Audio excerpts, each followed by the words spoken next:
السلام عليكم ورحمة الله وبركاته. أعوذ بالله من الشيطان الرجيم.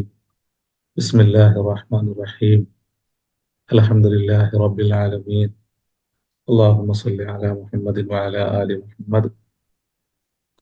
പ്രിയമുള്ള സഹോദരന്മാരെ, സഹോദരിമാരെ, എല്ലാവരിലും അള്ളാഹുവിന്റെ രക്ഷയും കരുണയും സദാ ഉണ്ടാവട്ടെ എന്ന് പ്രാർത്ഥിക്കാൻ. യഖൂലു നാദു ശുറക്കാഇയ അല്ലദീന സഅംതും ഫദഊഹും ഫലം യസ്തജീബൂ ലഹും വജഅൽനാ ബൈനഹും മൗബിഖ. ചർച്ച ചെയ്ത ആയത്ത് സൂറത്ത് കഹ്ഫിലെ 52-ാമത്തെ ആയത്താണ്. യൗമ യഖൂലു, അന്ന് അന്ത്യനാളില് അള്ളാഹു പറയും, പ്രപഞ്ച സൃഷ്ടാവ് മനുഷ്യനോട് പറയും, നാദു ശുറക്കാഇയ അല്ലദീന സഅംതും, നിങ്ങളുടെ വാദമനുസരിച്ച് അള്ളാഹുവിന്റെ പങ്കാളികളാണെന്ന് നിങ്ങൾ വാദിച്ച അവരെ നിങ്ങൾ വിളിച്ചുകൊള്ളുക. ഫദഊഹും, അപ്പോൾ അവരെ വിളിക്കും. ഫലം യസ്തജീബൂ ലഹും, എന്നാൽ അവർ ഉത്തരം നൽകുകയില്ല. വജഅൽനാ ബൈനഹും മൗബിഖ, അങ്ങനെ അവർക്കിടയിൽ ഒരു നരകാഗ്നിയുടെ ബാധയെ നാം തീർക്കും. ഈ ആയത്തിനെ നമ്മൾ ചെറിയ രൂപത്തിൽ കഴിഞ്ഞ ആഴ്ച വിശദീകരിച്ചു. എന്തുകൊണ്ടാണ് മനുഷ്യന് ഭൗതിക ലോകത്ത് ഒരു പ്രപഞ്ച സൃഷ്ടാവിനെ സമ്മതിക്കുമ്പോൾ തന്നെ അവൻ എന്തുകൊണ്ട് പടച്ച തമ്പുരാന്, അവൻ സ്വയം സമ്മതിക്കുന്ന നാഥന് പങ്കാളികളെ ചേർക്കുന്നു എന്നത് നമ്മൾ വളരെ ഗൗരവത്തിൽ ചിന്തിക്കേണ്ട ഒരു വിഷയമാണ്. അപ്പൊ ഇവിടെ അന്ത്യനാളിനെ നിഷേധിക്കുകയും മരണാനന്തര ജീവിത സത്യത്തെ നിരാകരിക്കുകയും ചെയ്ത് ആ സത്യത്തെ പിന്നീട് അവൻ കണ്ടുമുട്ടുകയും അവന് ആ നിരാകരണത്തിന് കാരണമായി ഭവിച്ച, അത് നിരാകരിക്കാൻ അവനെ പ്രേരിപ്പിച്ച ഘടകം അള്ളാഹുവിന് ഷിർക്ക് ചെയ്യുക എന്നുള്ളതാണ്. നമ്മൾ ഷിർക്കിനെ കുറിച്ച് ഇതിന്റെ മുമ്പ് നമ്മൾ വിശാലമായിട്ട് സംസാരിച്ചിട്ടുണ്ട്. ഷിർക്ക് എന്നുള്ളത് കൊണ്ട് വാസ്തവത്തില് ഒരു പ്രതിമ പൂജ നടത്തുക എന്നുള്ളത് മാത്രമല്ല, അത് മനുഷ്യന്റെ കർമ്മങ്ങളെ അള്ളാഹു സ്വീകരിക്കാൻ രണ്ട് തരത്തിലാണ്, രണ്ട് ഷർത്തുണ്ട് അതിന്. ഒന്ന് ഇഖ്ലാസ് ഉണ്ടായിരിക്കണം, ഇത്തിബാ ഉണ്ടായിരിക്കണം എന്നുള്ളതാണ്. ഇഖ്ലാസ് എന്ന് അവന് ഏറ്റു സമ്മതിക്കുന്ന സൃഷ്ടിനാഥനോടുള്ള കടപ്പാടിനെ, ആ ശക്തിയെ തിരിച്ചറിയുന്നതില്, ആ ശക്തിയുടെ ഗാംഭീര്യത്തെ, ആ ശക്തിയുടെ മഹാകഴിവിനെ ബോധ്യപ്പെടുന്നത് വളരെ ആഴത്തില് ശുദ്ധബോധത്തോടു കൂടിയായിരിക്കണം എന്നുള്ളതാണ്. അതിനാണ് ഇഖ്ലാസ് എന്ന് പറയുക. അതുകൊണ്ടാണ് അൻ തശ്ഹദ അല്ലാ ഇലാഹ ഇല്ലല്ലാഹ് വ അന്ന മുഹമ്മദർ റസൂലുള്ളാഹ്. അപ്പൊ അമല് രണ്ട് തരത്തിലാണ്. ഒന്ന് ഖൗലൻ വ ഫിഅലൻ. ഒന്ന് ഖൗല് കൊണ്ടായിരിക്കണം, മറ്റൊന്ന് ഫിഅല് കൊണ്ടായിരിക്കണം. അപ്പോ ഷഹാദത്ത് എന്നുള്ളത് ഖൗല് കൊണ്ടുള്ള ഫിഅലിനോടൊപ്പം തന്നെ അത് അമല് കൊണ്ടുള്ള ഒരു ഫിഅല് കൂടിയാണ്. അതെങ്ങനെയാണ് അമല് കൊണ്ടുള്ള ഫിഅലാകുക? പക്ഷേ ഷഹാദത്തിന് ശേഷം അമല് കൊണ്ടുള്ള ഫിഅലിനെ, പ്രവൃത്തിയെ, കർമ്മതലത്തിൽ അവതരിപ്പിക്കേണ്ട കർമ്മങ്ങളെ അള്ളാഹു അർക്കാനുൽ ഇസ്ലാമിൽ, ഇസ്ലാമിന്റെ അടിസ്ഥാന സ്തംഭങ്ങളിൽ അള്ളാഹു ചേർത്ത് വെക്കുന്നുണ്ട്. ഇബ്നു ഉമർ റളിയല്ലാഹു അൻഹു ഉദ്ധരിക്കുന്ന, ബുഖാരിയും മുസ്ലിമും ഉദ്ധരിക്കുന്ന ഹദീസില് ഇസ്ലാം എന്നുള്ളതിന് ബുനിയൽ ഇസ്ലാമു അലാ ഖംസിൻ എന്ന് പറഞ്ഞിട്ട് ഷഹാദത്തി അല്ലാ ഇലാഹ ഇല്ലല്ലാഹ് വ അന്ന മുഹമ്മദർ റസൂലുള്ളാഹ് വ ഇഖാമിസ് സ്വലാത്തി വ ഈതാഇസ് സകാത്തി വ സൗമി റമളാന വ ഹജ്ജിൽ ബൈത്തി. ഇബ്നു ഉമർ റളിയല്ലാഹു അൻഹു ഉദ്ധരിക്കുന്ന ആ ഹദീസിനെ വിശദീകരിച്ചുകൊണ്ട് പണ്ഡിതന്മാര് രണ്ട് കർമ്മങ്ങളെ കുറിച്ച് പറയുന്നുണ്ട്. ഒന്ന് ഖൗലിയായ, വാക്കാലുള്ള കർമ്മം. മറ്റൊന്ന് കർമ്മതലത്തിൽ തന്നെ അള്ളാഹുവിനോടുള്ള സമർപ്പണത്തെ ബോധ്യപ്പെടുത്തൽ.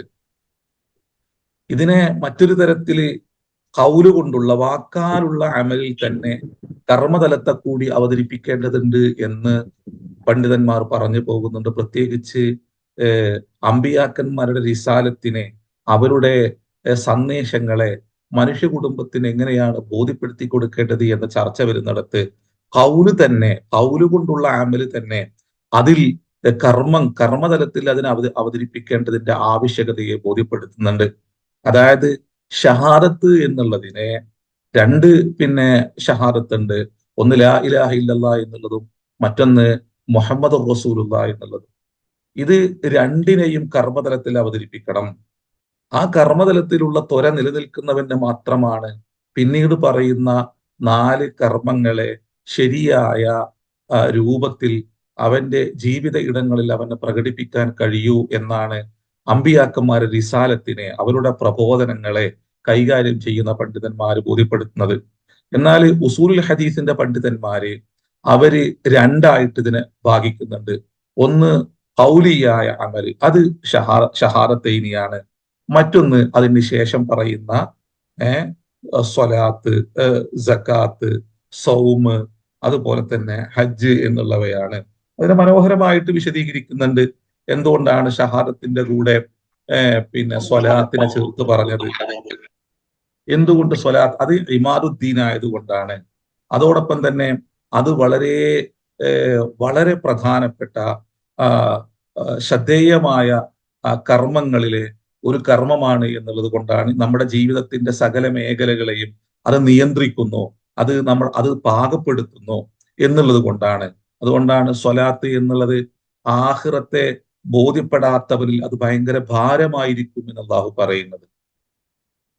സ്വലാത്ത് അള്ളാഹുവിന് ശുക്ർ ചെയ്യുക എന്നുള്ളത്, നന്ദി രേഖപ്പെടുത്തുക എന്നുള്ളത് ആഖിറത്തെ ബോധ്യപ്പെടാത്തവന് അത് വലിയ ഭാരമായിട്ട് തോന്നുമെന്നാണ്.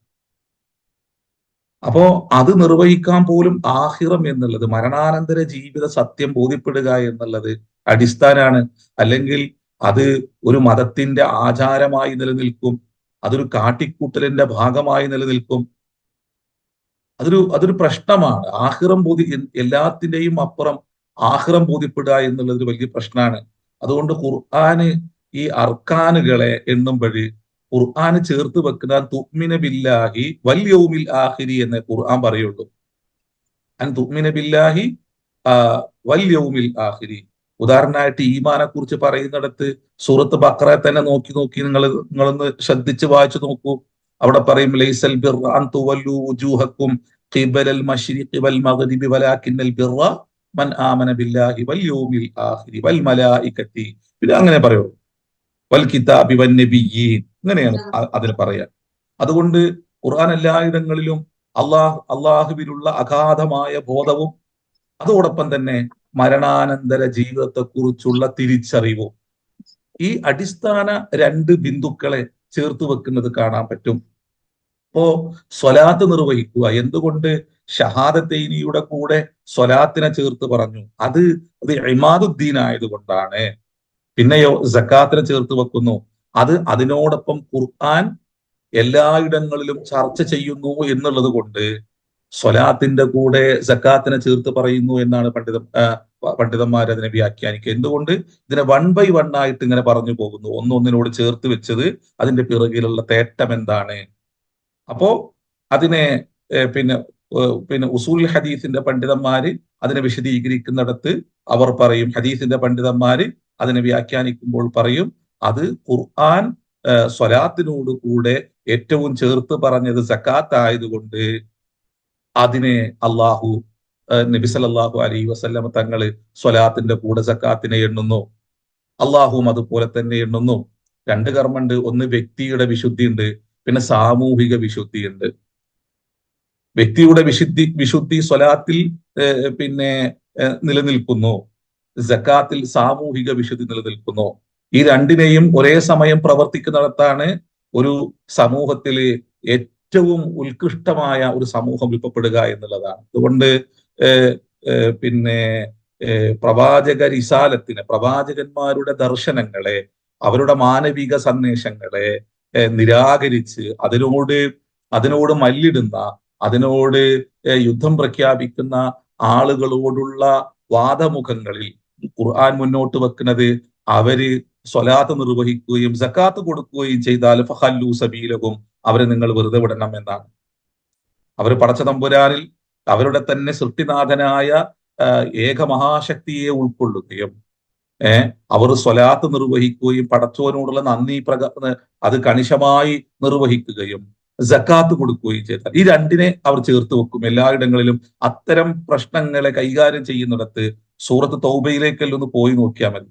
അവിടെ ഈ രണ്ട് കാര്യങ്ങളെ ചേർത്ത് വെക്കുന്നത് കാണാൻ പറ്റും. അത് എന്തിനാന്ന് വെച്ചാല്, ഒന്ന് ഈ സ്വലാത്ത് നിർവഹിക്കാതിരിക്കുമ്പോൾ സമൂഹത്തിൽ അപകടകരമായ പ്രതിസന്ധികൾ നിർമ്മിക്കും. നീതി നടപ്പാക്കാൻ കഴിയില്ല, നീതിബോധം ഉണ്ടാവൂല, ധർമ്മബോധം ഉണ്ടാവൂല, അഹങ്കാരം, അഹന്ത, കളവ് ശക്തമായിട്ട് പറഞ്ഞുണ്ടാക്കുക, കളവിനെ തന്നെ ചക്രവാളങ്ങളെ ഭേദിക്കുമാറുള്ള കളവ് കൊണ്ട് തങ്ങളുടെ വാദങ്ങളെ സ്ഥാപിക്കുക. അത് ഒരു അപകടകരമായ പ്രതിസന്ധി സൃഷ്ടിക്കും മനുഷ്യനിൽ. അത് യൗമുൽ ഖിയാമയെ ബോധ്യപ്പെടാതെ പോകുകയും പടച്ചോനോടുള്ള ശുക്രിനെ, സൃഷ്ടിച്ച നാഥനോടുള്ള ശുക്രിനെ പ്രകടിപ്പിക്കാത്ത മനസ്സുണ്ടാകുകയും ചെയ്താല് കളവുകളെ കൊണ്ട് മനുഷ്യർ അവരുടെ ലോകത്തെ സൃഷ്ടിക്കുന്നുള്ളതാണ്. അത് നമ്മളുടെ ചുറ്റുപാടിലേക്ക് നോക്കിയാൽ മതി. പിന്നീട് അത്തരം ഒരു മനോബോധം ഉണ്ടായി തീർന്നു കഴിഞ്ഞാല് സാമൂഹിക പ്രതിബദ്ധത എന്നുള്ളത് ഉണ്ടാവില്ല എന്നാണ്. ഭയങ്കര പിശുക്കന്മാരായിരിക്കും. അവരൊരിക്കലും തന്നെ ധർമ്മം ചെയ്യുക അല്ലെങ്കിൽ ദാനം ചെയ്യുക എന്നുള്ളത് ഉണ്ടാവില്ല. ആ ദാനം ചെയ്യുന്നത് തന്നെ ആരെങ്കിലും ചെയ്യുന്നുണ്ടെങ്കിൽ തന്നെ അത് അവരുടെ ഭൗതികമായ നിലനിൽപ്പിനെ അടിസ്ഥാനമാക്കി അതിനെ സ്ഥാപിക്കാനുള്ള ഒരു അജണ്ടയുടെ ഭാഗമായിട്ടായിരിക്കും വല്ലതും ചെയ്യുന്നുണ്ടെങ്കിൽ ചെയ്യുക അവര്. ഞാനീ പറയുമ്പോൾ അത് പേരുകൊണ്ട് ഇതിനെ വേർതിരിച്ച് കാണാൻ വേണ്ടിയിട്ടല്ലോ. അതായത് അത്തരം മനോഗതിയുള്ള ആളുകളിൽ എല്ലാ പേരുള്ളവരുണ്ടാവും. ഞാനത് അടിവരയിട്ട് പറയുകയാണ്. റസൂലുള്ള പറഞ്ഞതുപോലെ നമ്മൾ കഴിഞ്ഞ ആഴ്ച പറഞ്ഞപ്പോ മനുഷ്യർ രണ്ട് വിഭാഗം ഉണ്ടാവുള്ളൂ. ഒന്നില്ലെങ്കിൽ തഖിയുൻ അല്ലെങ്കിൽ ഷഖിയുൻ. പടച്ച തമ്പുരാനെ സൂക്ഷിച്ച് മരണാനന്തര തഖി. നമ്മള് തഖ്വനെ കുറിച്ച് പറഞ്ഞെടുത്തത് പറഞ്ഞു പോയിട്ടുണ്ട്. എന്താണ് തഖ്വ എന്നുള്ളത് പറഞ്ഞിട്ടുണ്ട്. ഇജ്അൽ ബൈനക വ ബൈനല്ലാഹി വിഖായതൻ, ഇജ്അൽ ബൈനക വ ബൈനന്നാരി വിഖായതൻ. അപ്പോ നരകം സ്പർശിക്കാതിരിക്കാനുള്ള ഒരു ഭിത്തിയെ സൃഷ്ടിക്കുക എന്നുള്ളതാണ്, ഒരു മറയെ സൃഷ്ടിക്കുക എന്നുള്ളതാണ് തഖ്വ കൊണ്ട് ഉദ്ദേശിക്കുന്നത്. ഇമാം ഷഅറാവി തഖ്വയെ വ്യാഖ്യാനിക്കുന്നിടത്ത് അങ്ങനെയാണ് പ്രയോഗിക്കുന്നത്. ജഅൽ ബൈനക വ ബൈനല്ലാഹി വിഖായതൻ. അപ്പൊ അള്ളാഹുവിന്റെ ജലാലത്തിന്റെ ഇസ്മിൽപ്പെട്ട അത്തരം അള്ളാഹുവിന്റെ സിഫത്തുകൾ തന്നിൽ ബന്ധിതമാകാതിരിക്കാനുള്ള ഒരു അവസ്ഥാവിശേഷം സൃഷ്ടിക്കണം. അതോടൊപ്പം തന്നെ നരകം സ്പർശിക്കാതിരിക്കാനുള്ള അവസ്ഥാവിശേഷം നമ്മൾ സ്വയം സൃഷ്ടിക്കണം. ഭിത്തികൾ നിർമ്മിക്കണം, മറ നിർമ്മിക്കണം. ഇതാണ്.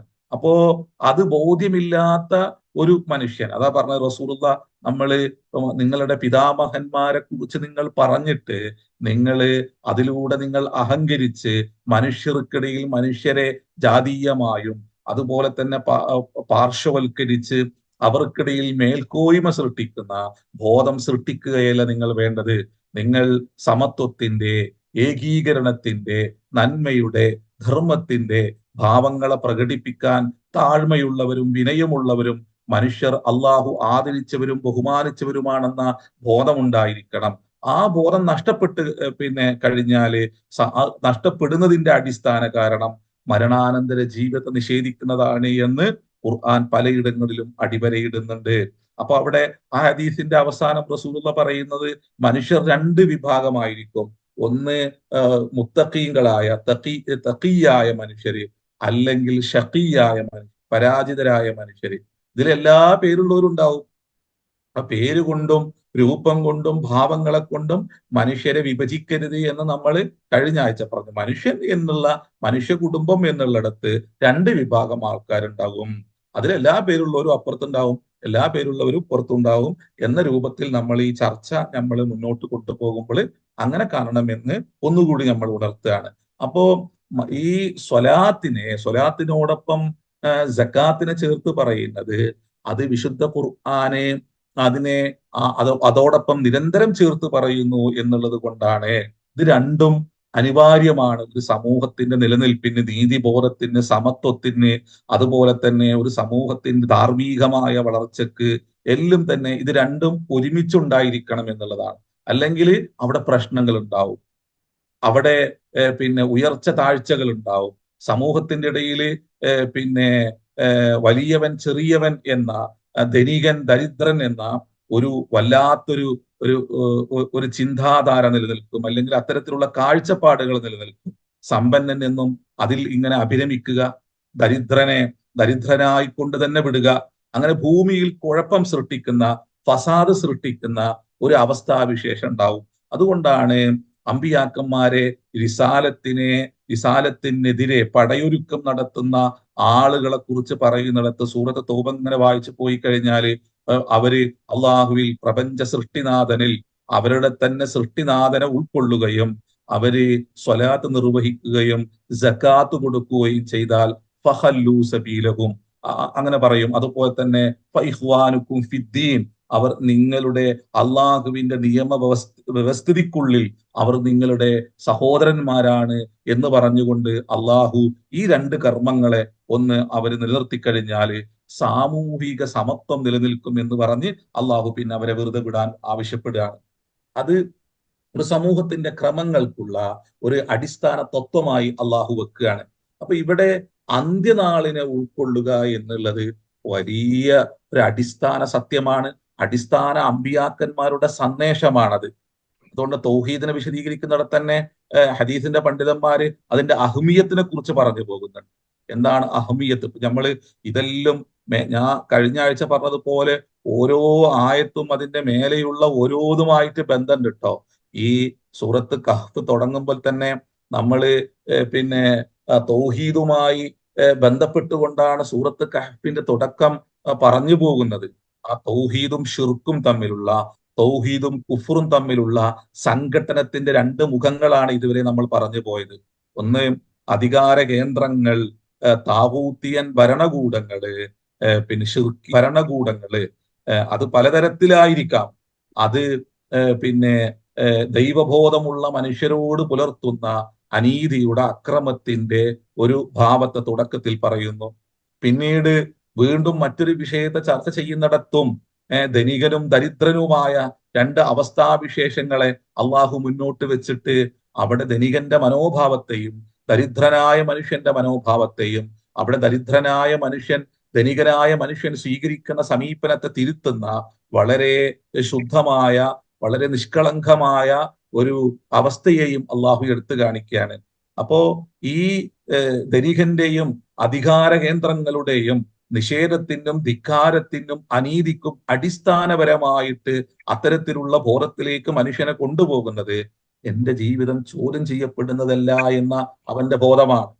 എന്നാലും അവൻ എന്താക്കും? അവന് ഭൗതിക ലോകത്ത് അവന്റെ ചില താല്പര്യങ്ങൾക്ക് വേണ്ടിയിട്ട് അവൻ ചില വസ്തുക്കളെ പ്രതിഷ്ഠിക്കും. അതുകൊണ്ടാണ് ഫറോവയെ പറയുന്നിടത്ത് അതദറു മൂസാവ കൗമഹു എന്ന് പറഞ്ഞിട്ട് അധികാര കേന്ദ്രങ്ങൾ ഫറോവയോട് ചർച്ച ചെയ്യുന്നുണ്ട്. മൂസയെയും അദ്ദേഹത്തിന്റെ കുടുംബങ്ങളെയും പിന്നെ നീ ഒഴിവാക്കുകയാണ്, നീ പൂജിക്കുന്ന വസ്തുക്കളെയും അവര് നിന്ദിക്കാൻ വേണ്ടിയിട്ട് ഒഴിവാക്കണമെന്ന് ചോദിക്കുന്നുണ്ട്. എന്നാ ഫറോവ ആരാണ്? ഞാൻ സ്വയം ദൈവമാണെന്ന് പറഞ്ഞ വ്യക്തിയാണ്.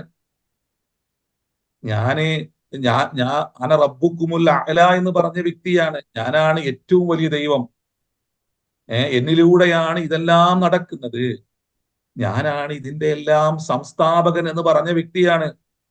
അപ്പോഴും അള്ളാഹു പറയുന്നുണ്ട്, ഫറോവയുടെ അധികാര കേന്ദ്രങ്ങളിലെ സഹായികൾ ഫറോവയോട് ചോദിക്കുന്നുണ്ട്, നിന്നെയും നീ പൂജിക്കുന്ന, നീ ആരാധിക്കുന്ന വസ്തുക്കളെയും നിരാകരിക്കുവാൻ ഇവരെ നീ ഒഴിവാക്കിടുകയാണോ എന്ന് ചോദിക്കുന്നുണ്ട്. അപ്പോ എല്ലാ സ്വയം ദൈവമാണെന്ന് പറയുന്ന മനുഷ്യരും അവര് പടച്ച തമ്പുരാന്റെ അളമത്തിനെ, അവരുടെ സൃഷ്ടാവിന്റെ, അവരുടെ സംവിധായകന്റെ അവമത്തിനെ ബോധ്യപ്പെടാതെ പോകുമ്പോൾ ഈ ലോകത്ത് അവരുടെ ചില താല്പര്യങ്ങൾ സംരക്ഷിക്കപ്പെടാൻ, അവരുടെ ചില ഉദ്ദേശ്യങ്ങളെ, ആഗ്രഹങ്ങളെ സഫലീകരിക്കാൻ അവരുടേതായിരിക്കുന്ന ചില പ്രതിഷ്ഠകൾ, അല്ലെങ്കിൽ അവരുടേതായിരിക്കുന്ന ചില വസ്തുക്കളെ ദൈവീക നാമം ചാർത്തി അവർ വാഴ്ത്തുന്നു എന്നുള്ളതാണ്. അപ്പോ ഇതിലേക്ക് മനുഷ്യരെ കൊണ്ടെത്തിക്കുന്നത് മരണാനന്തര ജീവിത സത്യത്തെ നിഷേധിക്കുന്നതാണ്. അപ്പൊ ഇവിടെ അള്ളാഹു പറയുന്നത് എന്താണ്? അവരോട് അന്ത്യനാളിൽ അവർ നിഷേധിച്ച ഒന്നിന്റെ മുഖത്തേക്ക് അവരെ കൊണ്ടുപോവുകയാണ്. ഇപ്പൊ സൂറത്ത് പിന്നെ നെഹലൊന്നും എടുത്ത് നോക്കിയാൽ മതി. അവിടെ രണ്ട് തരത്തില് അള്ളാഹു ഈ വിഷയത്തെ അള്ളാഹു പറയുന്നുണ്ട്. യൗമുൽ ഖിയാമയിൽ അങ്ങ് എത്തുമ്പോഴേ ഫലൗതറ ഇത് ഉഖിഫു അലൻ നാരി, അവര് നരകാഗ്നിയുടെ മുമ്പിൽ കൊണ്ടുപോയിട്ട് അവരെങ്ങനെ നിർത്തുന്ന സമയം, ആ നരകത്തെ അവര് അതിന്റെ മുമ്പിൽ നിന്ന് അങ്ങനെ കാണുന്ന സമയം, ഫഖാലു അവർ പറയും, യാ ലൈതനാ ഞങ്ങളുടെ നഷ്ടമേ, നുറദ്ദു ഞങ്ങളൊന്ന് മടക്കി തന്നിരുന്നെങ്കിൽ, വലാ നുകദ്ദിബ ബി ആയാത്തി റബ്ബിന ഈ പ്രപഞ്ചത്തിന്റെ പരിപാലകനായ ജഗദീശ്വരന്റെ ദൃഷ്ടാന്തങ്ങളെ ഞങ്ങൾ നിഷേധിച്ചില്ലായിരുന്നെങ്കിൽ എത്ര നന്നായിരുന്നേനെ. ബി ആയാത്തി റബ്ബിന വനകൂന മിനൽ മുഅ്മിനീൻ, ഞങ്ങളെ സൃഷ്ടിച്ച് ഒരു ബീജബിന്ദുവിൽ നിന്നും ഈ രൂപത്തിലേക്ക് പാകപ്പെടുത്തി ഞങ്ങളെ പരിപാലിച്ച നാഥനോട് ഞങ്ങൾ പൂർണാർത്ഥത്തിൽ ആ നാഥന് സമർപ്പിതരായിരുന്നെങ്കിൽ എത്ര നന്നായിരുന്നേനെ എന്ന് അവർ തിരിച്ചറിയുന്ന ദിവസം. സൂറത്ത് നാലല്ല, സൂറത്ത് അൻആമിലാണ് കേട്ടോ ഈ രൂപത്തിലുള്ള ധാരാളം ആയത്തുകൾ കാണാൻ പറ്റും ഇങ്ങനെ പറയുന്നു. എന്നിട്ട് വേറൊരു സംഭവം കൂടി അള്ളാഹു അതിനോട് ചേർത്ത് പറയുന്നുണ്ട്. ഇതിന് കാരണം എന്താണ്? ഇവര് ഇതിനെ നിഷേധിക്കാനുള്ള കാരണം എന്താണ്? അവർ പറയും, വഖാലു ഇൻ ഹിയ ഇല്ലാ ഹയാത്തുന ദുനിയ, ജീവിതം എന്നുള്ളത് ഭൗതിക ജീവിതം മാത്രമാണ്. വമാ നഹ്നു ബിമബ്ഊസീൻ, ഞങ്ങൾ ഒരിക്കലും ഉയർത്തെഴുന്നേൽപ്പിക്കുന്നവരല്ല. ഞങ്ങൾ പിന്നെ മരണാനന്തര ജീവിതം ഞങ്ങൾക്ക് ഉണ്ടാവില്ല, അത്തരം ഒരു ജീവിതമില്ല എന്നുള്ള അവരുടെ വാദമാണ് അവര് മരണാനന്തര ജീവിതത്തെയും സ്വർഗ നരകങ്ങളെയും നിരാകരിക്കാൻ അവരെ പ്രേരിപ്പിക്കുന്നത്. അതോടൊപ്പം തന്നെ അവർ ദൈവമുണ്ട് എന്ന് പറയും. ആ ദൈവമുണ്ട് എന്ന് പറയുമ്പോൾ, ഈശ്വരൻ ഉണ്ട് എന്ന് പറയുമ്പോൾ, ആ ഈശ്വരന്റെ അവമത്തിനെ, ശക്തിയെ, മഹാഗാംഭീര്യത്തെ തിരിച്ചറിയാതെ പോകുമ്പോൾ അവരെന്താക്കും? ആ നാഥനോട് സമന്മാരെ ചേർക്കും. അപ്പൊ ഭൗതിക ലോകത്ത് അവർക്ക് എന്തൊക്കെയോ കിട്ടേണ്ടതുണ്ട്, എന്തൊക്കെയോ ലഭിക്കേണ്ടതുണ്ട്. അതിനവര് സമന്മാരെ പിന്നെ സൃഷ്ടിക്കുകയും ചെയ്യും. എന്നിട്ട് വീണ്ടും അള്ളാഹു പറയാണ്, വലൗ തറാ ഇദ് വുഖിഫൂ അലാ റബ്ബിഹിം, അവരുടെ റബ്ബിന്റെ മുമ്പിൽ അവരങ്ങ് കൊണ്ടുവന്ന് നിർത്തിക്കഴിഞ്ഞാൽ, പരിപാലകനായ ഈ പ്രയോഗത്തിലെല്ലാം വലിയ വലിയ പിന്നെ ജീവിതാശയങ്ങൾ ഉണ്ട് കേട്ടോ. റബ്ബ് എന്ന് റബ്ബിനെ നമ്മൾ മുമ്പ് വിശദീകരിച്ചിട്ടുണ്ട്. എന്താണ് റബ്ബ് എന്നുള്ളത് കൊണ്ട് ഉദ്ദേശിക്കുന്നത് എന്ന്. റുബൂബിയത്ത് എന്ന് പറഞ്ഞാൽ അത് അത്വാ ആണ്, അള്ളാഹുവിന്റെ ദാനമാണ്. അപ്പോ ഈ ജീവിതം, ഈ സമയം, ഈ കണ്ണ്, കാത്, കേൾവി, ഹൃദയം, ഈ പ്രപഞ്ചത്തിൽ ഒരുക്കി വെച്ച ഒട്ടനവധി മഹാസംവിധാനങ്ങൾ, ഇതെല്ലാം അള്ളാഹുവിന്റെ റുബൂബിയത്തിന്റെ ഭാഗമാണ്. അത്വാ റുബൂബിയത്താണ്. അള്ളാഹു റബ്ബാണ് എന്നുള്ളത് കൊണ്ട് തന്നെ, അവൻ പരിപാലകനാണ് എന്നുള്ളത് കൊണ്ട് തന്നെ, തന്റെ സൃഷ്ടിക്ക്, തന്റെ ഉത്കൃഷ്ടനായ സൃഷ്ടിക്ക് ഭൂമിയിൽ എത്തുന്നതിന് മുമ്പ് അവന് വേണ്ടി ഒരുക്കി വെച്ച്, അവനിൽ തന്നെ അവന് ഒരിക്കലും സങ്കല്പിക്കാൻ കഴിയാത്ത രൂപത്തിലുള്ള അവന്റെ ദേഹത്ത് തന്നെ, അവൻ ഉപയോഗിക്കുന്ന അവന്റെ ശരീരത്ത് തന്നെ അവന് വേണ്ടി എല്ലാ മഹാനുഗ്രഹങ്ങളെയും ഒരുക്കി വെച്ച സർവശക്തനായ നാഥനാണ് അള്ളാഹു. അതുകൊണ്ടാണ് അൽഹംദുലില്ലാഹി റബ്ബിൽ ആലമീൻ എന്ന് പറയുന്നത്. അൽഹംദുലില്ലാഹി റബ്ബിൽ ആലമീൻ എന്ന് പറഞ്ഞുകൊണ്ട് നമ്മൾ ഹംദ് പിന്നെ ചേർത്ത് വെക്കുന്നത് തന്നെ റബ്ബിനോട് ചേർത്ത് വെക്കുന്നത് അതുകൊണ്ടാണ്. അൽഹംദുലില്ലാഹി റബ്ബിൽ ആലമീൻ, ആ റബ്ബിനോട് ചേർത്ത് വെക്കുന്നത് അതുകൊണ്ടാണ്. അത് അള്ളാഹുവിന്റെ അത്വാ ആയതുകൊണ്ടാണ്, അള്ളാഹുവിന്റെ എല്ലാം അള്ളാഹിന്റെ ദാനായതുകൊണ്ടാണ്. അപ്പൊ ഇവിടെ അള്ളാഹു പറയാണ്, വലൗ തറാ ഇദ് വുഖിഫൂ അലാ റബ്ബിഹിം, അവരുടെ റബ്ബിന്റെ മുമ്പിൽ അവരങ്ങ് കൊണ്ടുവന്ന് നിർത്തുന്ന ആ ഒരു രംഗം അവരങ്ങ് കണ്ടു കഴിഞ്ഞാൽ അള്ളാഹു എന്നവരോട് ചോദിക്കും, അലൈസ ഹാദാ ബിൽ ഹഖ്, ഇത് സത്യമാണോ എന്ന് അവരോട് ചോദിക്കും. ഇത് യാഥാർത്ഥ്യാണോ എന്ന് അവരോട് ചോദിക്കും. കാരണം ഈ ഹക്കിനെ നിഷേധിച്ചവരായിരുന്നു. ഹുദൈഫ റളിയല്ലാഹു അൻഹു പിന്നെ ഉമർ റളിയല്ലാഹു അൻഹുവിനെ ഒരു പ്രഭാതത്തിൽ കണ്ടപ്പോൾ അദ്ദേഹം എങ്ങനുണ്ട്? അപ്പൊ അദ്ദേഹം പറയുന്നുണ്ട്, എനിക്ക് ഹക്കിനോട് വെറുപ്പാണ്, അതോടൊപ്പം തന്നെ ഭൗതികതയോട് വല്ലാത്ത ഇഷ്ടമാണ്. അങ്ങനെ രണ്ട് മൂന്ന് കാര്യങ്ങൾ അദ്ദേഹം ഇങ്ങനെ പറയുന്നുണ്ട്. അദ്ദേഹത്തിന് വല്ലാത്ത ദേഷ്യം വന്നു. അപ്പൊ അലി റളിയല്ലാഹു അൻഹു അദ്ദേഹത്തിന്റെ മുഖഭാവം കണ്ടപ്പോഴ് അദ്ദേഹത്തോട് ചോദിക്കുന്ന, അങ്ങനെ എന്താ വല്ല കോപിഷ്ഠനാണല്ലോ, എന്താണ് കാര്യം? അപ്പൊ പറഞ്ഞു, ഹുദൈഫ എങ്ങനെയും പറഞ്ഞല്ലോ. അപ്പോ അലി റളിയല്ലാഹുവിന് തിരുത്തി കൊടുക്കുന്നുണ്ട്. ഞാന് ഭൗതികതയോട് വല്ലാത്ത ഇഷ്ടമാണെന്ന് പറഞ്ഞത് സമ്പത്തിനോടും മക്കളോടുള്ള അദ്ദേഹത്തിന്റെ ഒരു മാനസികാവസ്ഥ പറഞ്ഞതാണ്. ഹക്കിനോട് വെറുപ്പാണ്, മരണം മനുഷ്യൻ പൊതുവെ വെറുക്കുന്നുണ്ടല്ലോ, ആ ഒരു അവസ്ഥയിലല്ലോ ആണ് ഞാനെന്നാണ് പറഞ്ഞത്. അപ്പൊ ഹക്ക് എന്ന് പറയുന്നത് മരണവും മരണാനന്തര ജീവിതവുമായി ബന്ധപ്പെട്ട ഒരു ആ ഒരു വസ്തുതയെ വിശേഷിപ്പിക്കാനാണ് പൊതുവെ ഹക്ക് എന്നുള്ള വാക്കിനെ ഉപയോഗിക്കുന്നത്. അപ്പൊ അലൈസ ഹാദാ ബിൽ ഹഖ്, ഇത് സത്യമല്ലേ? ഖാലൂബല റബ്ബിന, അവിടെയും റബ്ബ് എന്നുള്ള വാക്കാണ് ഉപയോഗിക്കുന്നത്. ഖാലൂബല റബ്ബിന, അതേ ഞങ്ങളുടെ പരിപാലകനായ നാഥ, അത് സത്യമാണ്. ഖാല ഫദൂഖുൽ അദാബ ബിമാ കുൻതും തക്ഫുറൂൻ, നിങ്ങൾ ഈ ലോകത്തെ നിഷേധിച്ചിരുന്നു, അതുകൊണ്ട് നിങ്ങൾ ഈ ശിക്ഷ നിങ്ങൾ രുചിക്കുക. എന്നിട്ട് പറയാണ്, ഖദ് ഖസിറല്ലദീന കദ്ദബൂ ബിലിഖാഇല്ലാ, ഖദ് ഖസിറല്ലദീന കദ്ദബൂ ബിലിഖാഇല്ലാ, അള്ളാഹുവിനെ കണ്ടുമുട്ടും എന്ന ആ സത്യത്തെ നിരാകരിച്ചവർ പരാജിതരായി പോയിരിക്കുന്നു. ഹത്താ ഇദാ ജാഅത്തുഹുമുസ്സാഅതു, അന്ത്യനാള് അവർക്ക് ബഗ്തതൻ പെടുന്നനെ അവർ നനച്ചിരിക്കാത്തൊരു സമയം അവരിലേക്ക് അങ്ങ് വന്നു കഴിഞ്ഞാല്, ഖാലൂ അവർ പറയും, യാ ഹസ്രതനാ, ഞങ്ങളുടെ നഷ്ടമേ, ഞങ്ങളുടെ കഷ്ടമേ എന്നവർ നിലവിളിക്കും. അലാമാ ഫറത്നാ ഫീഹാ, ആ ഭൂമുഖത്ത് ഞങ്ങൾ കഴിച്ചുകൂട്ടിയ, ഞങ്ങൾ കൂത്താടിക്കഴിഞ്ഞ, നഷ്ടപ്പെട്ടു പോയ സമയമേ, ആ സമയത്തിന്റെ ആ നഷ്ടത്തിൽ അവർ വിലപിക്കും.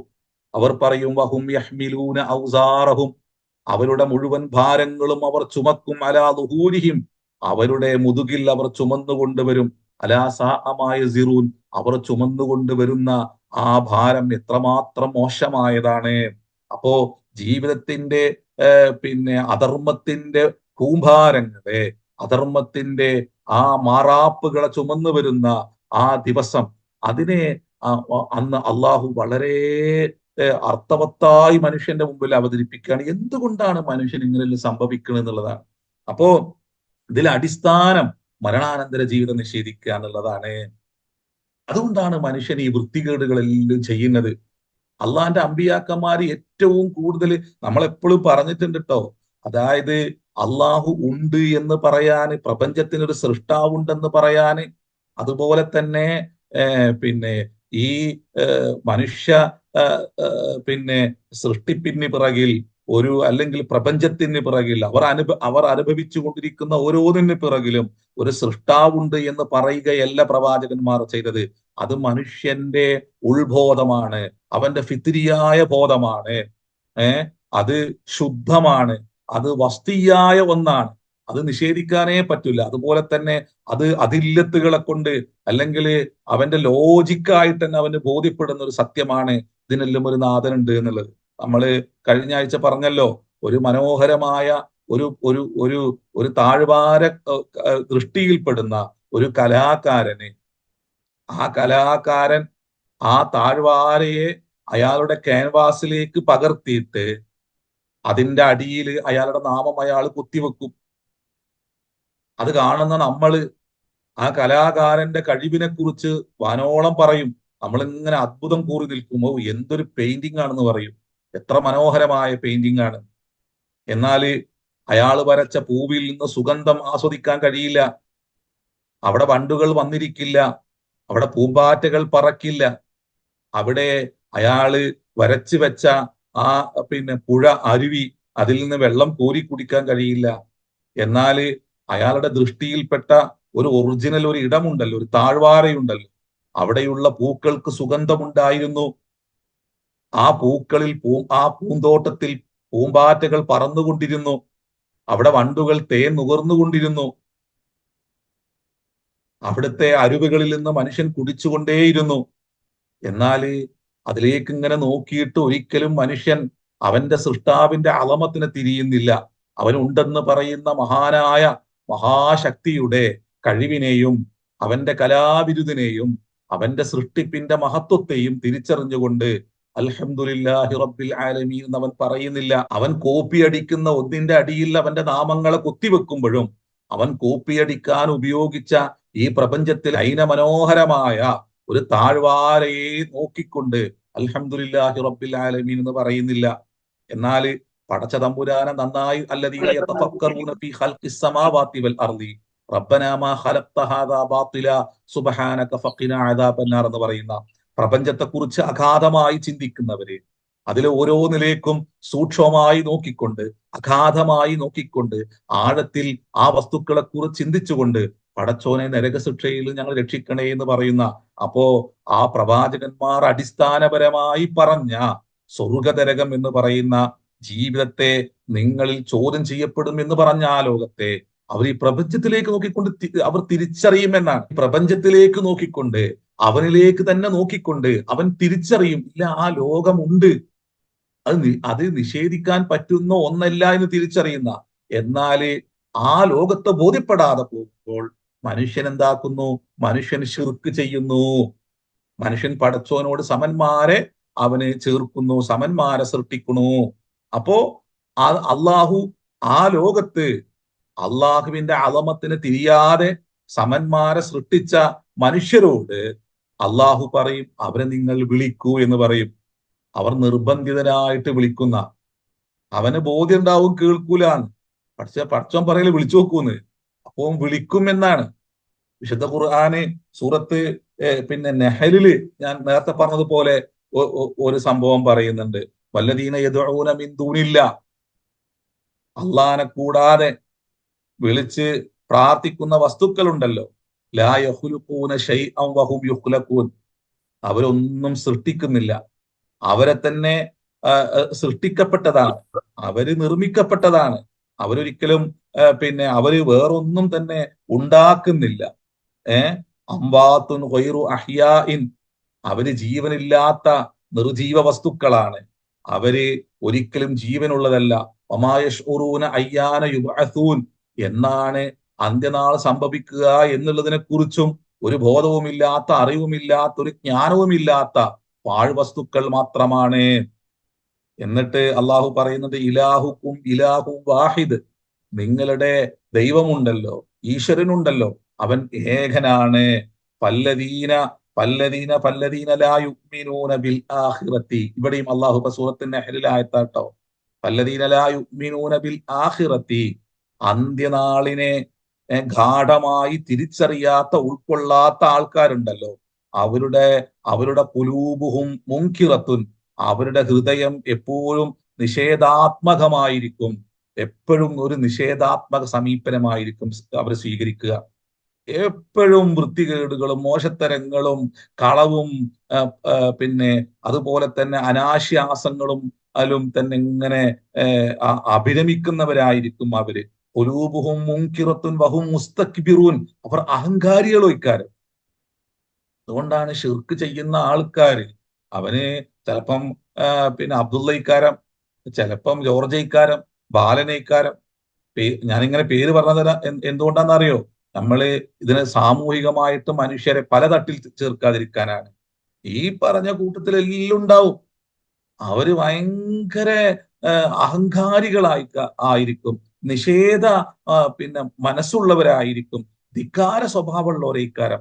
പക്ഷെ അള്ളാഹുവിനെ കീഴ്പ്പെടുന്ന മനുഷ്യന് ഇബാദുർ റഹ്മാനിൽ ലദീന യംശൂന അലൽ അർളി ഹൗന വഇദാ ഖാതബഹുമുൽ ജാഹിലൂന ഖാലു സലാമ, പടച്ചോനെ തിരിച്ചറിയ, സൃഷ്ടാവിനെ തിരിച്ചറിയ, അത് വിശ്വാസത്തിന് അപ്പുറം ഒരു യാഥാർത്ഥ്യ ബോധത്തിൽ നിന്ന് കാര്യങ്ങളെ ഉൾക്കൊള്ളാനും അതിനെ തിരിച്ചറിയാനുള്ള ഒരു തിരിച്ചറിവുണ്ടായിരിക്കുക.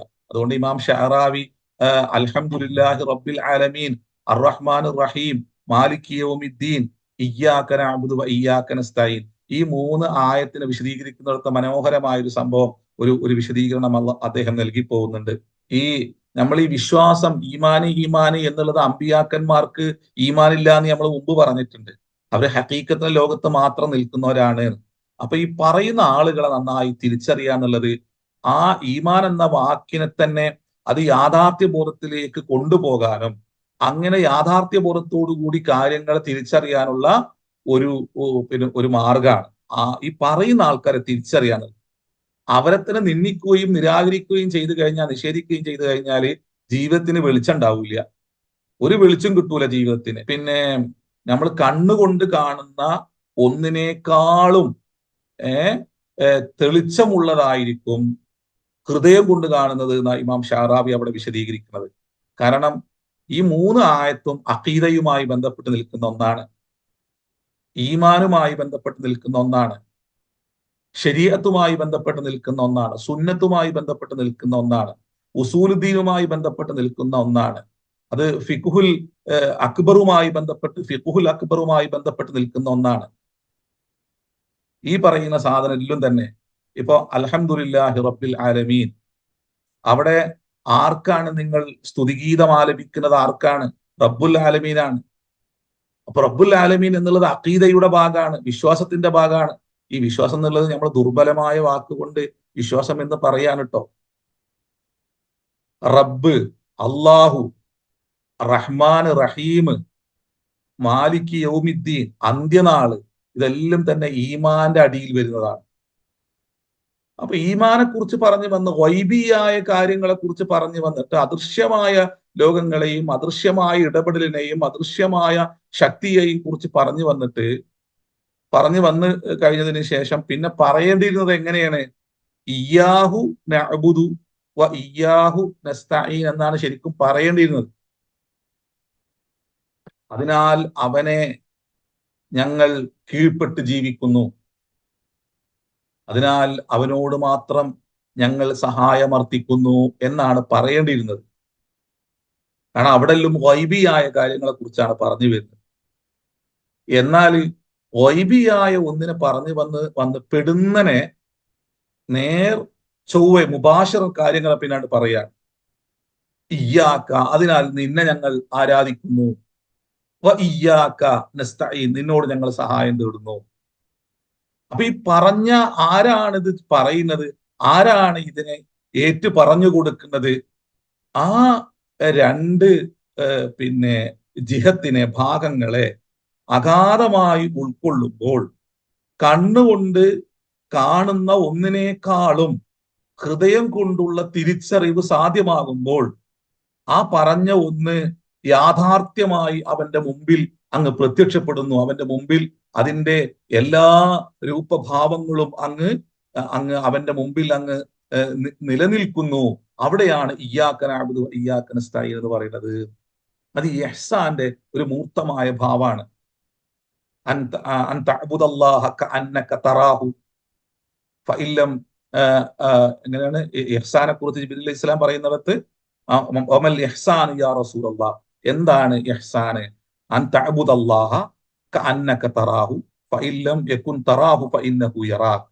അപ്പോ അത് പറയുന്ന വ്യക്തി, ആ പറയുന്ന വ്യക്തിയെ ബോധ്യപ്പെടുമ്പോൾ, കണ്ണുകൊണ്ട് കാണുന്ന ഒന്നിനേക്കാളും അവന്റെ ഹൃദയത്തിൽ ആ ശക്തിയുടെ അളമത്ത് നിറഞ്ഞു നിൽക്കുമ്പോൾ അവൻ മറഞ്ഞതായി അവന് തോന്നുന്നില്ല. അവന്റെ മുമ്പിൽ നിൽക്കുന്ന ഒന്നായി അവന് തോന്നുമ്പോൾ അവൻ ഉപയോഗിക്കുന്ന വാക്കാണ് ഇയ്യാക നഅ്ബുദു ഇയ്യാക നസ്തഈൻ എന്നുള്ളത്. അപ്പോ പറയുന്ന വ്യക്തികളെ ആരാണോ ഇത് നമുക്ക് ബോധ്യപ്പെടുത്തി തരുന്നത്, ആരിൽ നിന്നാണോ ഇത് സ്വീകരിക്കുന്നത്, അത് നന്നായി മനസ്സിലാക്കുക എന്നുള്ളത് മരണാനന്തര ജീവിതത്തെ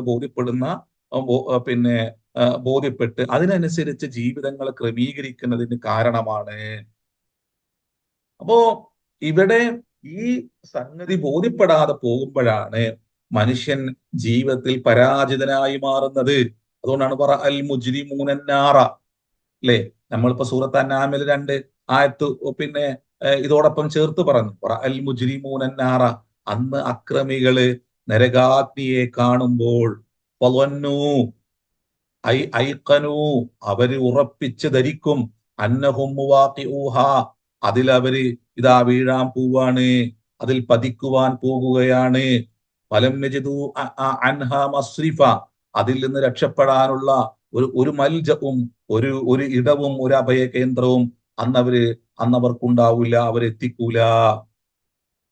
അപ്പൊ അത് സത്യമായിട്ട് ഭവിക്കും. നിങ്ങൾ എത്ര നിഷേധിച്ചാലും നിങ്ങള് ആ ഒരു വസ്തുതയുടെ മുഖത്തേക്ക് മനുഷ്യരെ നിങ്ങളെ കൊണ്ടുപോകും. അപ്പൊ അള്ളാഹുവിന്റെ അളമത്തിനെ ബോധ്യപ്പെടാനുള്ള കുറെ പാഠങ്ങള് ഇത് വായിച്ചു പോകുന്ന ഓരോ മനുഷ്യന്റെ മുമ്പിലും അള്ളാഹു സവിസ്തരം പ്രതിപാദിക്കുകയാണ് ഇവിടെ. എന്തുകൊണ്ട് ഇത്തരത്തിലുള്ള അപകടങ്ങൾ മനുഷ്യന്റെ ജീവിതത്തിൽ ഉണ്ടായി പോകുന്നു? മനുഷ്യന്റെ അടിസ്ഥാന പ്രശ്നം തന്നെ അവൻ മരണാനന്തര ജീവിതത്തെ നിഷേധിക്കുന്നു എന്നുള്ളതാണ്.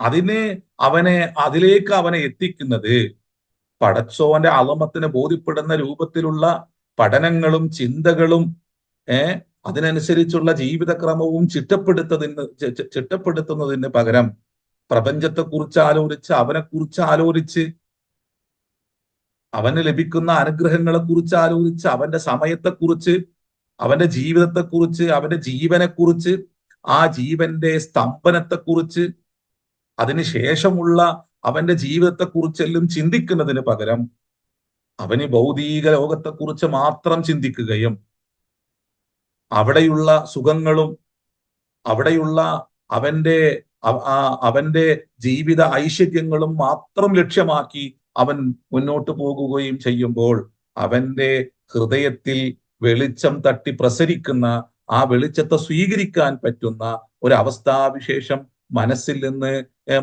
ഇല്ലാതെയായി പോകുകയും അത് ഉൽമത്തിന്റെ ഒരു ഇരുട്ടിന്റെ ഒരു ഇടമായി അത് ഒരിക്കലും ഒരു പ്രഭയും നൽകാൻ കഴിയാത്ത രൂപത്തിൽ അത് മാറിപ്പോകുകയും ചെയ്യുമ്പോൾ ജീവിതം തന്നെ ഇരുട്ടാകുകയും എല്ലാ സത്യങ്ങളെയും നിരാകരിക്കുന്ന അവസ്ഥയിലേക്ക് മനുഷ്യൻ എത്തിപ്പെടുകയും ചെയ്യുന്നു. അത് അവന്റെ ജീവിതത്തിൽ മഹാദുരന്തങ്ങൾ സൃഷ്ടിക്കുമെന്ന് അള്ളാഹു പറയാൻ കുറെ കാരണങ്ങൾ നമ്മൾ ഇതിലൂടെ എല്ലാം പറഞ്ഞു പോയി. എന്താണ് ഇനി അള്ളാഹു ഇതിനോടൊപ്പം ഇനി മനുഷ്യനെ അള്ളാഹു വിളിച്ചുകൊണ്ട് ഒരു വലിയൊരു കാര്യം പറയാൻ. എന്താണത്? വലഖദ് സർറഫ്നാ ഫീ ഹാദൽ ഖുർആൻ. എന്താ സർറഫ എന്ന് പറഞ്ഞാൽ എന്താണ്? പരാവർത്തി നാം ഈ ഖുർആനിൽ മനുഷ്യന് നാം കാര്യങ്ങളെ വിശദീകരിച്ചു കൊടുത്തുകൊണ്ടേയിരിക്കുകയാണ്. വലഖദ് സർറഫ്നാ ഫീ ഹാദൽ ഖുർആനി ലിന്നാസി മിൻ കുല്ലി മസലിൻ. എല്ലാ ഉപമങ്ങളും അവന്റെ ജീവിതത്തെ നന്നായി പരിപാലിക്കുവാൻ അവന്റെ ദൃശ്യലോകത്തുള്ള കാര്യങ്ങളെ അവന്റെ മുമ്പിൽ വെച്ചുകൊണ്ട് അദൃശ്യലോകത്തെ അവൻ അനുഭവിക്കാൻ വേണ്ടി പോകുന്ന കാര്യങ്ങളെ നാം വിശദീകരിച്ചു കൊടുക്കുകയാണ്. അപ്പൊ ദൃശ്യലോകത്തുള്ള ഒന്ന് പറഞ്ഞുകൊണ്ട് അവന്റെ ശുഷ്കിച്ച ചിന്തയോട് സമരസപ്പെട്ട് നിന്നിട്ട് അതിനേക്കാളും പ്രവിശാലമായ ഒന്നിനെ ആ പ്രവിശാലമായ ലോകത്ത് അവൻ അഭിമുഖീകരിക്കാൻ പോകുന്ന അവൻ കാണാൻ പോകുന്ന ഒന്നിനെ ഒരു ശുഷ്കിച്ച വാക്കുകളെ കൊണ്ട് വിശദീകരിക്കുകയാണ്. എന്നാൽ ഈ പറയുന്നതായിരിക്കും ഇല്ല അതിനേക്കാളും അപ്പുറമുള്ളതായിരിക്കുന്ന സൊറഫ്ന എന്ന് പറഞ്ഞാൽ കറർന, നാം പരാവർത്തി നാം എന്താക്കുകയാണ് അവർക്ക് പറഞ്ഞു കൊടുത്തുകൊണ്ടേയിരിക്കുകയാണ്. ഈ ഖുർആനില് ഈ ബോധനത്തിൽ മുഹമ്മദ് റസൂലുള്ളാന്റെ ഹൃദയാന്തരാളത്തിലേക്ക് നിക്ഷേപിച്ച ഈ ദിവ്യവചനങ്ങളിലൂടെ നാം മനുഷ്യനോടുള്ള കാരുണ്യത്തിന്റെ ഭാഗമായി അവന്റെ റഹ്മത്തിന്റെ ഭാഗമായി മനുഷ്യന് ഉപമകൾ പറഞ്ഞു കൊടുക്കുകയാണ്. അല്ലെ? നമ്മളെ കുട്ടികൾക്കെല്ലാം തന്നെ ഒരു കാര്യം തിരിയാതെ പോകുമ്പോൾ ആ കാര്യങ്ങളെ അവന്റെ മനസ്സിൽ ഉറച്ചു നിൽക്കാൻ വേണ്ടിയിട്ട് അവന്റെ ചിന്തയിൽ അത് സ്ഥായിയായി നിൽക്കാൻ വേണ്ടിയിട്ട് നമ്മള് അതിനോടുകൂടെ അതിനെ ഉപമിച്ചു കൊടുത്ത് കുട്ടികളെ പഠിപ്പിക്കും, അല്ലെങ്കിൽ കുട്ടികൾക്ക് പറഞ്ഞു കൊടുക്കും. പാഠം ഉൾക്കൊള്ളുവാൻ വേണ്ടിയിട്ട് ഒരു കാര്യം അവന്റെ ബോധത്തിൽ നന്നായി ആഴത്തിൽ നിൽക്കാൻ വേണ്ടിയിട്ട് നമ്മൾ പറഞ്ഞു കൊടുക്കും. അപ്പൊ അള്ളാഹു ഇതുപോലെ മനുഷ്യന്റെ ശുഷ്കിച്ച ചിന്തയുമായി ജീവിക്കുന്ന വളരെ ദുർബല ചിന്തയുമായി ജീവിക്കുന്ന മനുഷ്യനോട് അള്ളാഹു അവന്റെ ദൃശ്യലോകത്തുള്ള കാര്യങ്ങളെ മുമ്പിൽ വെച്ചിട്ട് അവൻ അഭിമുഖീകരിക്കാൻ പോകുന്ന അദൃശ്യലോകത്തെ അഭിമുഖീകരിക്കാൻ പോകുന്ന ഒരു ലോകത്തിലുള്ള കാര്യങ്ങളെ വളരെ ചെറിയ വാക്കുകളിലൂടെ വിശദീകരിച്ചു കൊടുക്കുകയാണ്.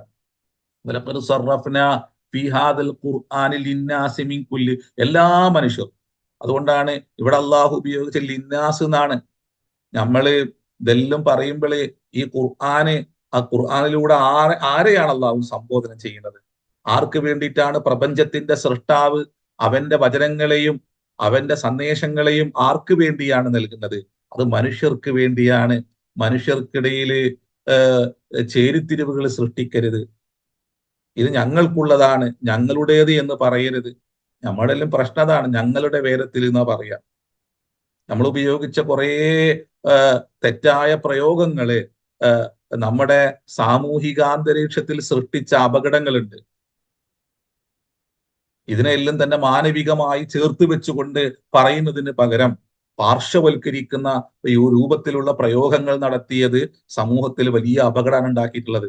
അതുകൊണ്ട് ഖുർആന് ഏതെങ്കിലും സമൂഹത്തിൻ്റെതോ ഏതെങ്കിലും പ്രത്യേക നമ്മൾ ഉയർത്തിക്കാട്ടുന്ന ഏതെങ്കിലും ഒരു പ്രത്യേക മതത്തിന്റെയോ വേദമല്ല. അത് മതമില്ലാത്ത, ജാതിയില്ലാത്ത, വർഗബോധമില്ലാത്ത പ്രപഞ്ചത്തെ സൃഷ്ടിച്ച് പരിപാലിക്കുന്ന ജഗദീശ്വരനിൽ നിന്നും അവന്റെ ശ്രേഷ്ഠ സൃഷ്ടിയായ മനുഷ്യ കുടുംബത്തിന് അവൻ തെരഞ്ഞെടുത്ത മുസ്തഫയായ വിശുദ്ധനായ ഒരു പ്രവാചകനിലൂടെ, അന്ത്യദൂതനിലൂടെ മനുഷ്യ കുടുംബത്തിന് നൽകിയ മഹാസമ്മാനമാണ് അന്തിമ വേദം എന്ന് പറയുന്ന ഈ ഖുർആന്. ഇത് ആരുടെയും സ്വത്തല്ല, ആരുടെയും തറവാട് സ്വത്തല്ല ഈ ഖുർആൻ. ഇത് അള്ളാഹു അവന്റെ ഉത്കൃഷ്ട സൃഷ്ടികളായ മനുഷ്യർക്ക് വേണ്ടി നൽകിയതാണ്. ഓരോ പാഠവും, ഓരോ ഉപമയും, ഓരോ ജീവിത സന്ദേശവും ഓരോ മനുഷ്യനുമായി ബന്ധപ്പെട്ട് നിൽക്കുന്നതാണ്. ഇത് ഏതെങ്കിലും ഒരു വിഭാഗത്തിന് പ്രത്യേകമുള്ളതല്ല. ആ പ്രവാചകൻ പോലും ഞങ്ങളുടെ പ്രവാചകൻ എന്ന് പറയാൻ പാടില്ല എന്നാ. എന്തുകൊണ്ട്? അത് ഖുർആൻ നസ്സിന് വിരുദ്ധാണ്. ഖുൽ യാ അയ്യുഹന്നാസ്, നബിയെ അങ്ങ് പറയണം, അല്ലയോ മനുഷ്യരെ, ഇന്നി റസൂലുള്ളാഹി ഇലൈക്കും ജമീഅൻ, ഞാൻ നിങ്ങളിലേക്ക് മുഴുവനുമായി വന്ന പ്രവാചകനാണ് മനുഷ്യരെ. വമാ അർസൽനാക ഇല്ലാ റഹ്മത്തൻ ലിൽ ആലമീൻ, ഞാന് മുഴുവൻ മനുഷ്യർക്കും കാരുണ്യമായി നിയോഗിക്കപ്പെട്ടവനാണ് ഞാനേ. അങ്ങയെ കാരുണ്യമായി നിയോഗിച്ചിരിക്കുന്നു പ്രവാചകരെ, എല്ലാ മനുഷ്യർക്കും. ആ പ്രവാചകനെ കൊണ്ടുപോയിട്ട് ഒരു സമൂഹ മധ്യത്തിൽ നിന്ന് ഒരു സമൂഹത്തെ ആ പ്രവാചകനിൽ നിന്നും അകറ്റുന്ന രൂപത്തിലുള്ള പ്രയോഗങ്ങൾ നടത്താൻ പാടില്ല. ഖുർആൻ മനുഷ്യർക്കുള്ളതാണ്. ഹാദാ ബലാഗുൽ ലിന്നാസ്, ഇത് മനുഷ്യർക്കുള്ള ഉത്ബോധനമാണ്. ഹാദാ ദിക്റുൽ ലിൽ ആലമീൻ, ഇത് മനുഷ്യർക്കുള്ള പാഠങ്ങളാണ് ഇതിലുള്ളത്. മനുഷ്യരോടാണ് അള്ളാഹു സംവദിക്കുന്നത്. അപ്പൊ അള്ളാഹു അവന്റെ സൃഷ്ടികളെ ചേർത്ത് പിടിക്കുമ്പോൾ ഒരു വ്യത്യാസവുമില്ലാതെ മനുഷ്യർ നിർമ്മിച്ച, മനുഷ്യർ പടച്ചുണ്ടാക്കിയ എല്ലാ ഭിത്തികളെയും പൊളിച്ചുകൊണ്ട് മനുഷ്യൻ എന്ന സൃഷ്ടിയെ ചേർത്ത് പിടിച്ച് മനുഷ്യർക്ക് വേണ്ടിയുള്ളതാണെന്ന് പറയുമ്പോൾ ഞങ്ങളുടേതാണെന്ന് പറഞ്ഞിട്ട് അവിടെ കുത്തിത്തിരിപ്പുണ്ടാക്കാൻ പാടില്ല. നമ്മൾ ചെയ്തു വെച്ചത് അപകടതാണ്, ഞങ്ങളുടേത്. അങ്ങനെ അള്ളാഹുവിന്റെ ശ്രേഷ്ഠ സൃഷ്ടികളെ, പടച്ച തമ്പുരാൻ ആദരിച്ച മനുഷ്യരെ അവനെ കുറിച്ചുള്ള ചിന്തയിൽ നിന്ന്, അവർക്ക് അവൻ നൽകിക്കൊണ്ടിരിക്കുന്ന പാഠങ്ങളിൽ നിന്ന് നമ്മൾ അകറ്റിക്കളയാണ് ചെയ്തത്. അതിനാല് സൂക്ഷിച്ച് വാക്കുപയോഗിക്കണം. വലഖദ് സർറഫ്നാ ഫീ ഹാദൽ ഖുർആനി ലിന്നാസ്, നാം ഈ ഖുർആനിൽ ആവർത്തിച്ച് പലാവർത്തി നാം മനുഷ്യരോട് ഉപമകൾ പറഞ്ഞു കൊടുക്കുന്നുണ്ട്. മിൻ കുല്ലി മസലിൻ, എല്ലാ ഉപമകളും നാം അവർക്ക് നൽകുന്നുണ്ട്. വക്കാനൽ ഇൻസാനു അക്സറ ശൈഇൻ ജദല, എന്നാൽ മനുഷ്യന് അധിക കാര്യങ്ങളിലും തർക്കിക്കുന്നവനാണ്. നമ്മളിങ്ങനെ തർക്കിക്കാണ്. എന്താ അങ്ങനെ പറഞ്ഞാൽ ഇത് കേൾക്കുമ്പോ തന്നെ വേണമെങ്കിൽ ചിലർ ചിന്തിക്കും, എന്താ നമ്മളെ തന്നെ അല്ലേ, എന്താ അങ്ങനെ പറഞ്ഞു വെച്ചിട്ട് എന്താണ്? പറയുന്നവര് പറഞ്ഞോളി, കുഴപ്പമൊന്നുമില്ല. പക്ഷേ അള്ളാഹു അവന്റെ സൃഷ്ടികളെ ചേർത്ത് വെക്കുമ്പോൾ അവർക്കിടയിൽ ഒരു വ്യത്യാസവും കാണാതെ മനുഷ്യൻ അള്ളാഹു ആദരിക്കുകയും ബഹുമാനിക്കുകയും ചെയ്യുമ്പോൾ, നമ്മളിതിന് മുമ്പ് പറഞ്ഞിട്ടുണ്ട്, മനുഷ്യനെ നിന്ദിക്കാൻ പാടില്ല, മനുഷ്യർക്കിടയിൽ വിഘടനവാദം സൃഷ്ടിക്കാൻ പാടില്ല, മനുഷ്യരെ വിഭജിച്ചുകൊണ്ട് അവൻ, ഇവൻ, അവർ, ഇവർ അങ്ങനെ തുടങ്ങിയിട്ടുള്ള പ്രയോഗങ്ങൾ നടത്തിക്കൊണ്ട് ഞങ്ങളുടേത് നിങ്ങളുടേത് ഇങ്ങനെ നടത്താൻ പാടില്ല. അതുകൊണ്ട് അസ്ലിയായ ഓരോന്നിലും, അടിസ്ഥാനപരമായ ഓരോന്നിലും വിശ്വസിക്കാൻ പഠിപ്പിക്കുന്ന പ്രവാചകനാണ് മുഹമ്മദ് റസൂലുള്ളാഹി. ഇമാം അബ്ദുൽ കരീം സൈദാന് ഉസൂൽ ദഅവയിൽ മനോഹരമായിട്ട് ഈ ഒരു ചിന്താധാരയെ അദ്ദേഹം അവതരിപ്പിച്ചു പോകുന്നുണ്ട്. അല്ലെ, മുഹമ്മദ് റസൂലുള്ള മനുഷ്യരെ മുഴുവനും ചേർത്ത് പിടിക്കാൻ, മനുഷ്യർ സൃഷ്ടിച്ച, അധികാരികളും പൗരോഹിത്യവും സൃഷ്ടിച്ച എല്ലാ വിഘടനവാദങ്ങളെയും മുഹമ്മദ് റസൂൽ നിരാകരിക്കുകയാണ്. എല്ലാ പ്രവാചകന്മാരും അങ്ങനെയാണ്.